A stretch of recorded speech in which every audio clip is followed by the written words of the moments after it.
আসসালামু আলাইকুম। আমরা এমন এক জাতি যেখানে আমাদের সকাল শুরু হয় এক অনিশ্চিত ভবিষ্যৎ দিয়ে। আপনি হয়তো এখন জীবিত আছেন, একটু পরে আকস্মিক একটা দুর্ঘটনায় আপনার জীবন চলে যাবে, এটা নিয়ে কোনো দ্বিধাদ্বন্দ্ব থাকবে না। এমন একটা রাষ্ট্রে বসবাস করি যেখানে না আছে কোনো নিয়ম, না আছে কোনো আইন কানুন, যে প্রতিটি সেক্টরে, প্রতিটি স্থানে, প্রতিটি জায়গায় দুর্নীতি, অপশাসন আর সীমাহীন লুটপাটের এক বিশাল মহাজগৎ। আজ বাংলাদেশের জন্য এক কলঙ্কজনক অধ্যায় রচিত হয়ে গেল। হয়তো বাসটি উদ্ধার হয়েছে, কিন্তু যে 30 থেকে 40 জন মানুষ আজ আকস্মিকভাবে এই সড়ক দুর্ঘটনায় নিহত হলো, কোনো জবাব দিতে পারবে না সরকার, এর কোনো প্রতিরোধ করতে পারবে না সরকার। এই 30 থেকে 40টি ফ্যামিলি চিরতরে শেষ হয়ে গেল।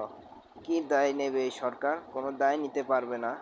অথচ মুখে হয়তো 2 দিন বড় বড় বলি শোনাবে, অনেক কিছু বলবে, অনেক প্রতিশ্রুতি দিবে, কিন্তু দিন শেষে আমরা নিঃস্বই থেকে যাব।